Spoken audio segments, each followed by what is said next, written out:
camera opens on a narrow, fog-choked street in Asturias, 1938.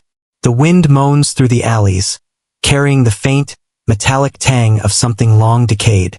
The viewer is confronted with the gaping doorway of a forgotten manor.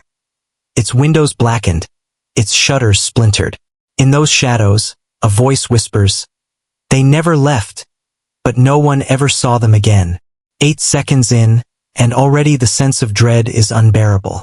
The Calderón sisters, Lucia, Marta, and Isabel, were not merely sisters. They were part of a lineage so tightly bound by blood and secrecy that even local records seemed to recoil. They shared one man, a husband named Emilio, whose presence in the town was both magnetic and malefic.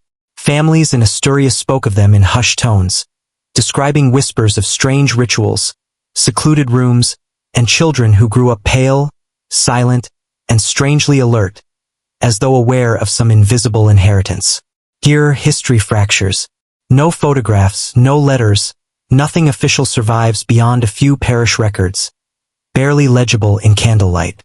The sisters' story was erased from newspapers and censuses alike, yet traces remain. A rusty bell in the abandoned chapel still rings, though no wind moves it. Shadows flicker across empty halls, carrying the echo of long-vanished footsteps. Even now, nearly a century later, residents claim the manor breathes at night, exhaling a scent of iron and mildew. People avoid the surrounding woods where the sisters once walked, claiming that if you stare too long, you can feel a gaze from something that is not human, something that remembers.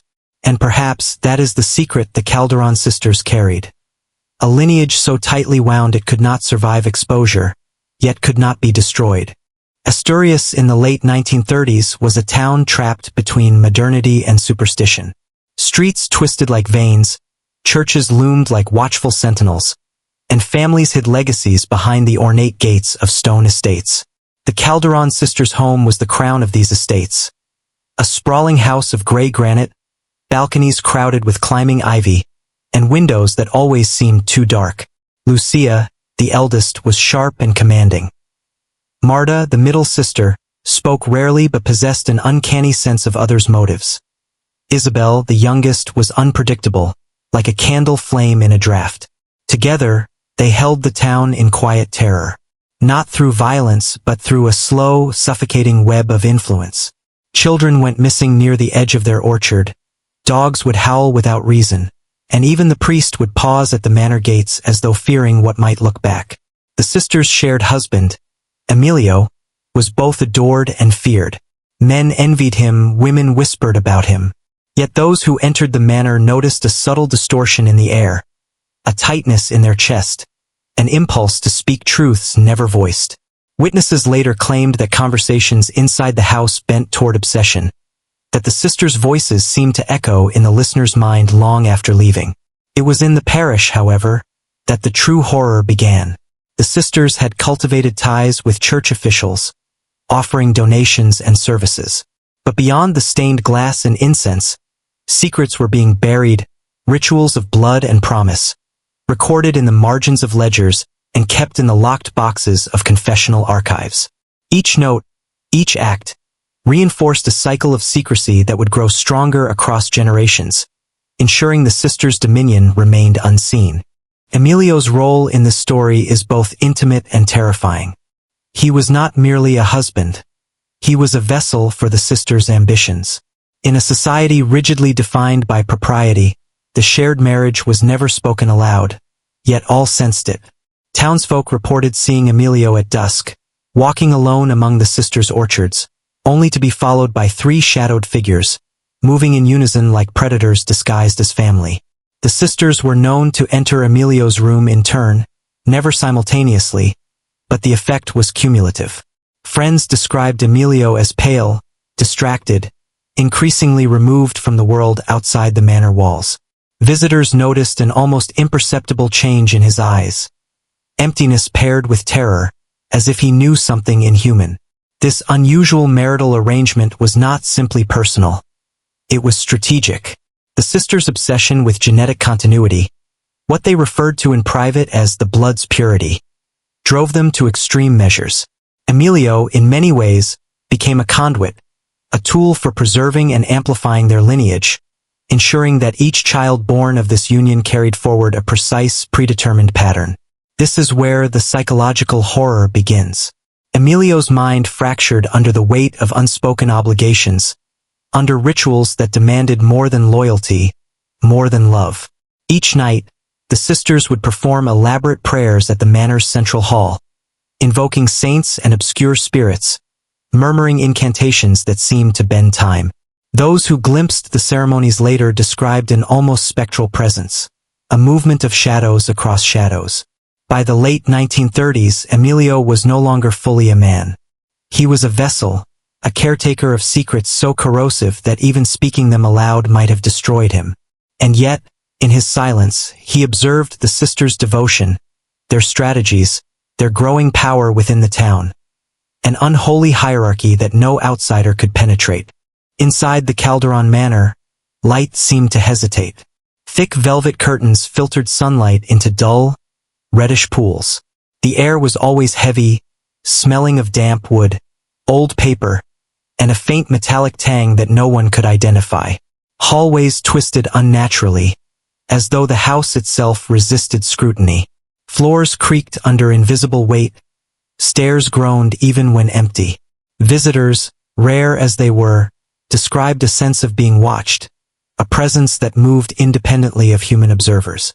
Mirrors reflected not only their images but glimpses of things behind them, shapes with distorted limbs, faces that vanished when confronted. Children from neighboring homes would dare each other to peek through the manor gates, returning trembling and pale, whispering only that the house remembers. The sisters had transformed the manor into a living archive of their obsession. Hidden compartments in walls contained journals, medical sketches, and delicate figurines carved from bone, all meticulously catalogued. Some records referenced rituals involving blood, prayers whispered at the hour of midnight, and chants that promised the continuation of their lineage at any cost. Servants, once present, disappeared without explanation. Those who remained grew increasingly submissive, almost catatonic, their eyes glazed, their speech reduced to stammering fragments. The sisters moved among them with a quiet authority that demanded obedience through fear alone. Even the furniture seemed complicit. Chairs were positioned to block certain views. Tables bore carvings resembling spirals that drew attention yet disoriented. Candles, placed on every surface, cast shadows that clung to walls like living things. The manor itself was no longer just a home. It was a ritual, a prison, and a laboratory for the human psyche, designed to bend reality toward the sisters' will. The children of the Calderón sisters were neither ordinary nor safe.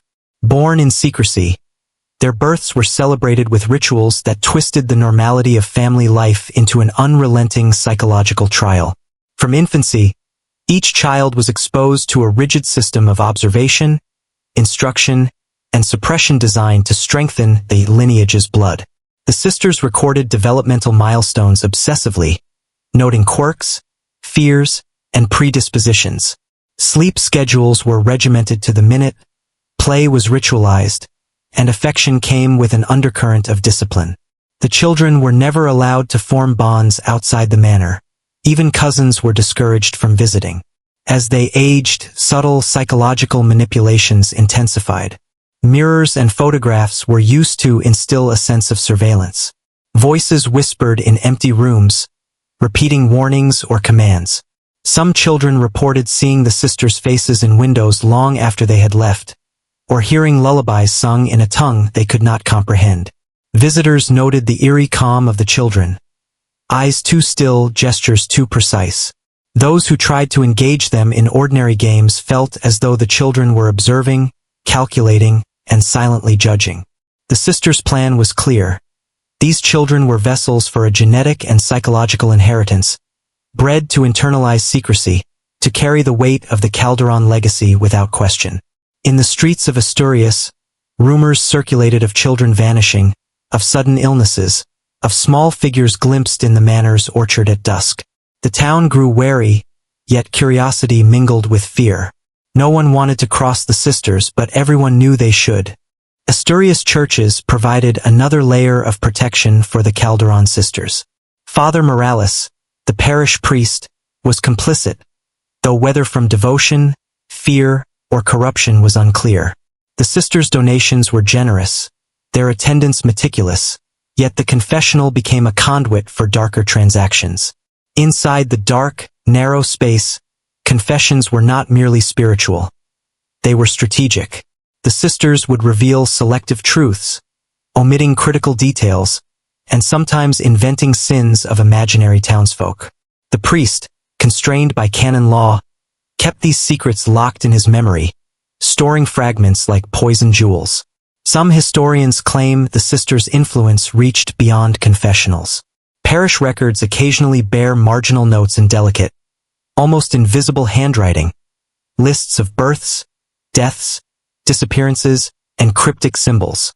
Scholars who later stumbled across them described headaches, nausea, and, occasionally, an overwhelming urge to abandon research entirely.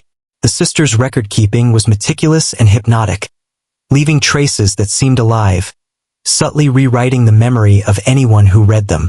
In these hushed rituals, the sisters reinforced their power, not just over Emilio or their children, but over the fabric of the town itself. Authority, superstition, and fear intertwined, creating a system where truth was malleable, where omission became as binding as law. Anyone seeking the sisters' secrets risked losing not only credibility but sanity. The Calderón orchard, once a place of simple pastoral beauty, had become a stage for psychological horror. Twisting apple trees formed dense shadows, their roots and branches intertwining like the sisters' own strategies. Even in daylight, the orchard seemed unnaturally dim, the air thick with the scent of rotting fruit and the metallic hint of iron. Neighbors recounted strange phenomena. Shadows appeared in the orchard where no trees stood. Children and animals were drawn to it yet never stayed long. At night, the sisters were sometimes seen walking among the trees, their silhouettes elongated, voices low and chant-like, weaving patterns that seemed to hypnotize any who dared watch. The orchard served as both a laboratory and a sanctuary. Here, children were trained, rituals performed, and the boundaries of fear and obedience tested. Symbols carved into tree bark hinted at ancestral worship or secret codes for lineage preservation. Birds avoided the orchard entirely, and even the wind seemed to hesitate among the branches. This was the heart of the sisters' empire, a place where innocence was corrupted, and discipline became ritualized terror. The town sensed it, though none could name it. And in that silence, the Calderón sisters consolidated a dominion that was invisible, unstoppable, and infinitely terrifying. Beneath the manor, a labyrinth of cellars and tunnels stretched like veins through stone and mortar. Few knew of them and fewer dared enter. The air was damp, heavy with mildew and something metallic, the faintest hint of decay lingering in every corner. Torches, long extinguished, had left blackened streaks along the walls, like bruises frozen in time. The sisters used these hidden chambers to isolate their children, sometimes for days, observing how fear, solitude, and ritualized pressure shaped their minds. Dolls made of bone and cloth lined the shelves, their blank eyes seeming to follow intruders. On the walls, diagrams depicted the human form overlaid with symbols, arrows, and strange notations, an anatomical obsession fused with mystical intent. Servants whispered of muffled cries that sometimes echoed into the town, though authorities never investigated. The sisters' knowledge of human behavior bordered on inhuman. They could manipulate emotion, loyalty, and obedience with a word, a gesture, or even silence. To outsiders, the manor seemed empty, but in reality, it was alive with observation, experimentation, and the quiet accumulation of power. Every chamber had a purpose. One for sleep, one for instruction, one for observation, and one for punishment. The sisters' discipline was meticulous and often cruel. Yet they operated with a precision that suggested deeper reasoning, a plan beyond cruelty, a design that reached into the unseen fabric of lineage and inheritance. In these subterranean spaces, the sisters' control was absolute. The air seemed to pulse with their will, each shadow a tool of influence, each whisper a test. Those who stumbled upon the chambers rarely left unchanged, some descending into madness, others speaking of the place in fragmented, fearful tongues. At night, the sisters performed rites that combined elements of faith, superstition, and obsession with heredity. Candles burned in circular arrangements. Blood, whether from small animals or the rare human injury, was considered an offering to preserve the family's line. Words, repeated in hushed tones, were believed to summon guidance or protection from an unseen presence, one older than the town itself. These rituals were designed not merely to impress or intimidate but to shape reality itself. Observers later recalled an oppressive weight during ceremonies, as if the air thickened and time slowed. Even Emilio, the shared husband, would fall silent, trembling with a mix of fear and awe. The sisters' chanting echoed across the manor, seeping into walls, furniture, and even the ground outside, creating a subtle resonance that seemed to reach the children's minds before they understood it consciously. The townsfolk were aware of something uncanny, though their knowledge was fragmented. Odd symbols appeared on trees, on doors, and in the parish records small, almost imperceptible traces of the sisters' work. Scholars who later examined them described feelings of nausea, dizziness, and unease, as though the ink itself was a conduit for some psychic energy. Silence, the sisters understood, was as powerful as speech. They used it to punish, to manipulate, and to observe. A child might be confined in a room alone, instructed not to speak, yet exposed to constant whispers from the sisters, so that obedience and fear fused into permanent memory. These rituals were not performances, they were inheritance, a way to ensure that the Calderón line remained intact, insidious, and invisible.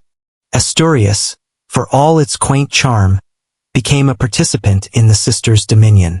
Fear, superstition, and respect intertwined to create silent compliance. Neighbors avoided the manor gates. Children dared not speak of what they saw in the orchard or hallways. The local constable ignored the missing children, the unexplained illnesses, the unnatural pallor of those who had spent time inside the manor. Merchants whispered about transactions that never appeared in ledgers, about goods arriving at the manor at odd hours. Priests turned confessions into compacts of secrecy, bound by canon and terror. Even the mayor, a man reputedly incorruptible, deferred decisions that might anger the sisters, claiming vague duties elsewhere. This complicity was not necessarily conscious. It was woven into the very social fabric, a network of fear and omission. Every glance, every hesitant remark, every evasive gesture reinforced the Calderón control. The sisters thrived not because they were overtly violent but because the town, whether through fear, respect, or instinct, allowed them to exist as an unseen authority. Some families tried to resist, quietly, in whispers and secret prayers, but the consequences were swift. Children fell ill, reputations were ruined, or subtle accidents befell them. The town learned, collectively, that certain truths could not be confronted, and in that learned silence, the sisters' influence grew unchecked. The manor's atmosphere exerted a constant, almost imperceptible pressure on the mind. Even brief visits left a residue. Headaches, insomnia, a persistent sensation of being watched. Those who tried to research the sisters' history encountered gaps in records, missing pages, and notes that seemed to shift meaning subtly with every reading. The sisters understood the human mind as a field to be molded. Emilio's psyche had already been fractured. The children were under constant observation. The townsfolk were complicit in their own fear. The sisters' genius lay not in overt domination but in constructing a web so pervasive and subtle that no one could see it until they were caught within it. Sleep was disturbed by whispers in the night. Shadows seemed to flicker independently of light. Ordinary objects, chairs, mirrors, curtains, appeared to carry memories, responding to the observer's attention. The sisters' presence was everywhere, even when invisible, creating a psychological labyrinth in which the conscious mind was always just on the edge of panic. This was their inheritance strategy, a combination of bloodline, psychology, and silence, designed to persist across generations. Knowledge of the manor's horrors was selective and fragmented, passed down in whispers, and deliberately distorted. And in this way, the Calderón sisters ensured that their dominion would outlast any single life, any single observer, any attempt at understanding. By the mid-1940s, the Calderón children had grown, each shaped in isolation and observation. Their eyes held a strange lucidity, a knowledge beyond their years. They could anticipate words before they were spoken, perceive emotion with precision, and remain unervingly still for hours. Townsfolk whispered that the children seemed less human, more a reflection of the manor itself. Quiet, cold, calculating. The sisters' methods had achieved their intended effect. A lineage trained to internalize secrecy, obedience, and a strange form of omniscience. Yet the children were not entirely devoid of instinct. Some began to resist subtly, testing boundaries, probing the manor's shadows for cracks. The sisters observed these flickers of defiance with a quiet intensity, treating them not with panic, but as data points in a long experiment.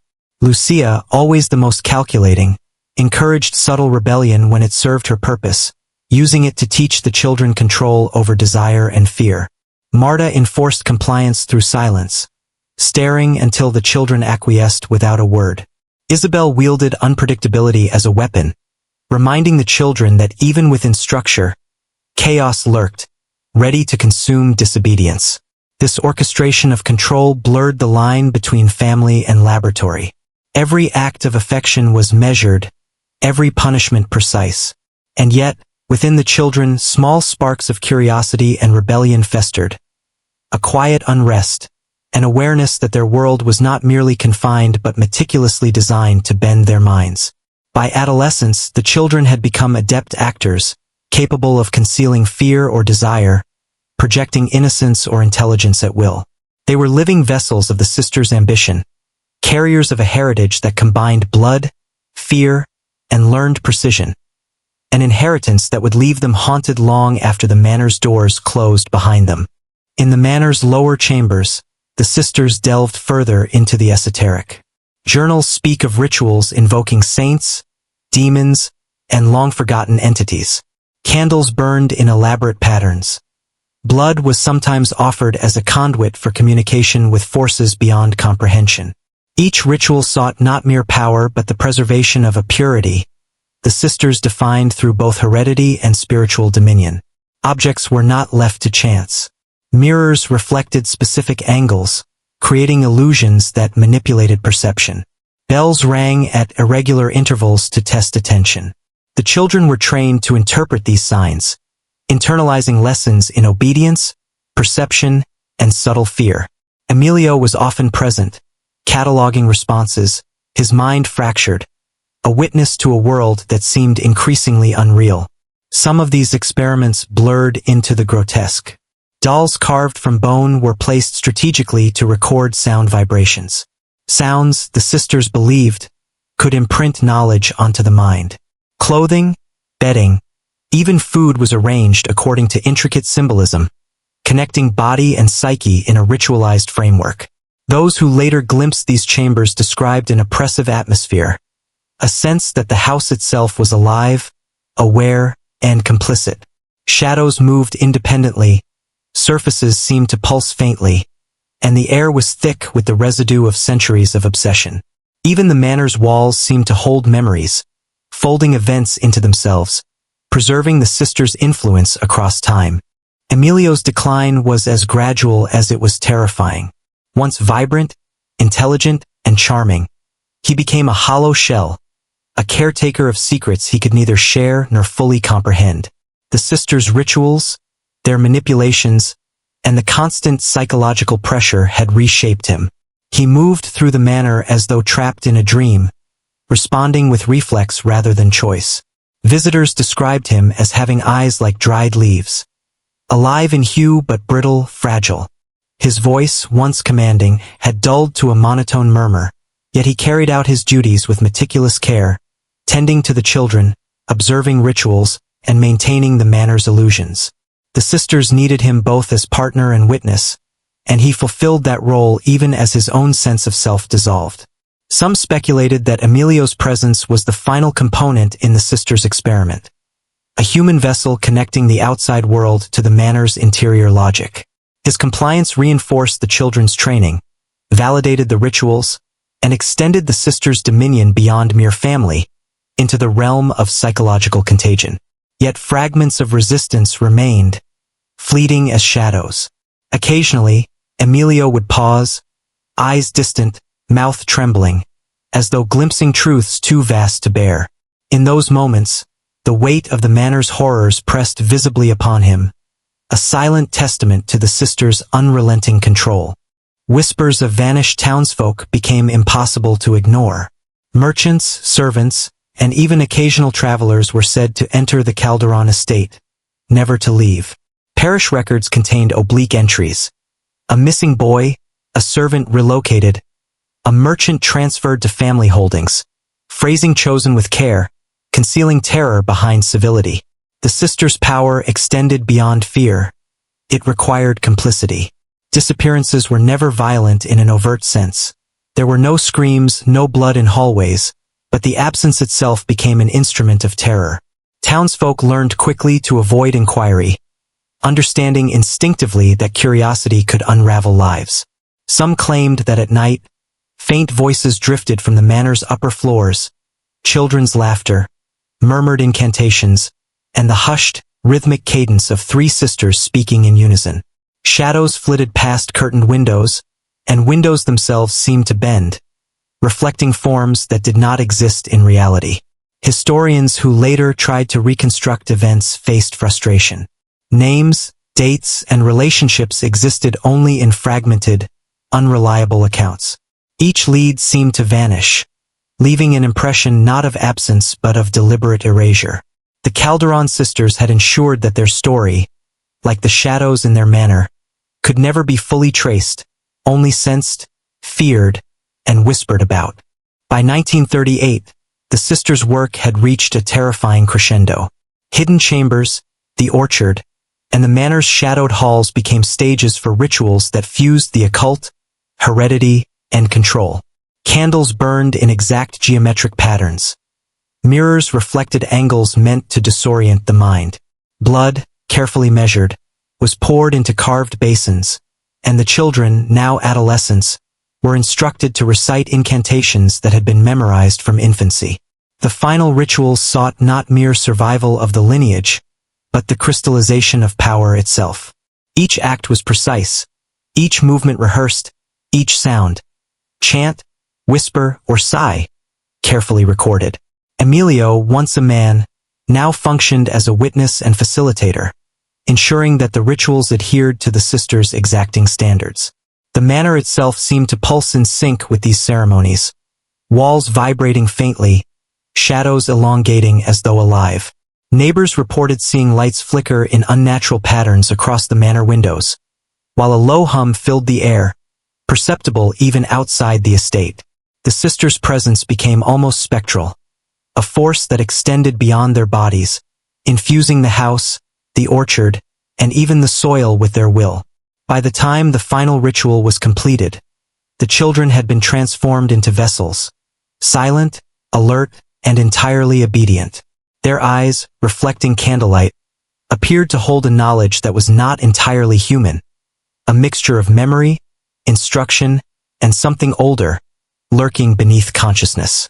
The sisters had achieved what few imagined possible: control over mind, body, and legacy, bending time and morality to an almost incomprehensible degree. Despite the sisters' isolation, the town could not entirely ignore the consequences.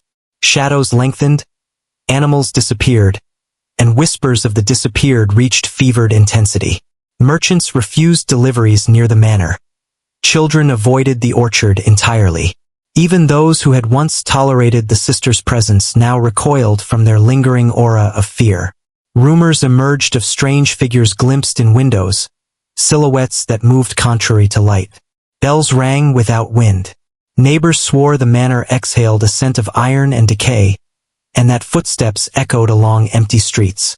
Attempts to investigate were met with sudden illness, accidents, or inexplicable psychological collapse. The town understood.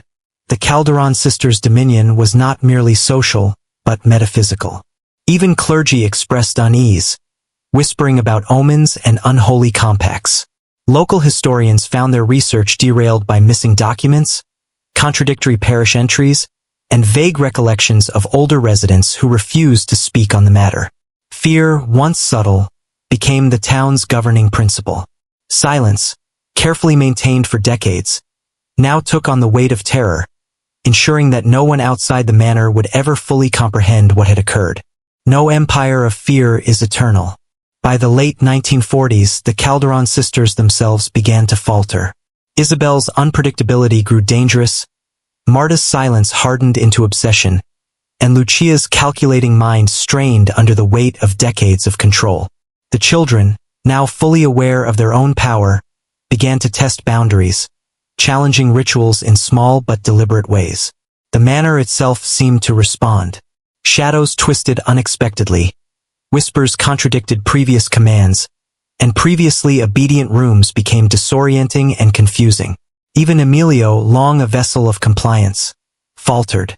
He stared into empty corridors as though seeing events out of time, his body trembling, his mind aware of forces beyond comprehension.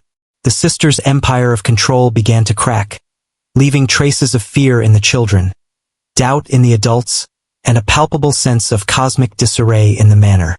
What had once been meticulously orchestrated descended into unpredictability, hinting at consequences even the sisters could not foresee. Accounts of the Calderón sisters' final days are fragmentary, surreal, and often contradictory. Some claimed they disappeared entirely into the manor's hidden chambers, leaving only faint footprints on dust-covered floors. Others reported seeing them walking into the orchard at dusk, never to return. The final rituals, some whispered, had torn a rift between reality and some older, darker realm. The manor, now silent and empty of its masters, retained their presence as an echo. Candles burned out, furniture remained arranged in ritual patterns, and symbols carved into walls seemed to pulse faintly under moonlight. The children, once vessels of obedience, were left to wander the estate alone, carrying the weight of generations of secrecy and trauma. No official record explains their disappearance. Parish entries, police logs, and local accounts all leave gaps, creating a void that seems deliberate, as though history itself recoiled from the sisters' influence. What remains is sensation, an oppressive atmosphere, a whispering presence, a lingering fear that refuses explanation. Today, the Calderón Manor stands abandoned, a monument to obsession, secrecy, and fear. Windows gape like black eyes. Ivy crawls across its walls, as if trying to erase the memory of those who once ruled within. The orchard has reclaimed itself, but the trees still seem to cast unnatural shadows, and the wind sometimes carries whispers of names long forgotten. Historians, folklorists, and urban explorers occasionally trespass, but most leave changed, unable to articulate the nature of what they experienced. Some report visions, children staring silently from hallways, fleeting silhouettes, voices that speak in unintelligible whispers. Others claim to feel the sisters' gaze, watching, testing, remembering. The Calderón sisters' story endures not in records or photographs but in the psychological residue left behind. It is a lesson in the dangers of unchecked obsession, in the terrifying potential of lineage and secrecy, and in the human mind's vulnerability to control and fear. The manor breathes still, carrying their legacy across decades, an echo of shadowed devotion and horror that refuses to die. And perhaps, in the deepest recesses of Asturias, in the folds of forgotten history, the sisters are still watching.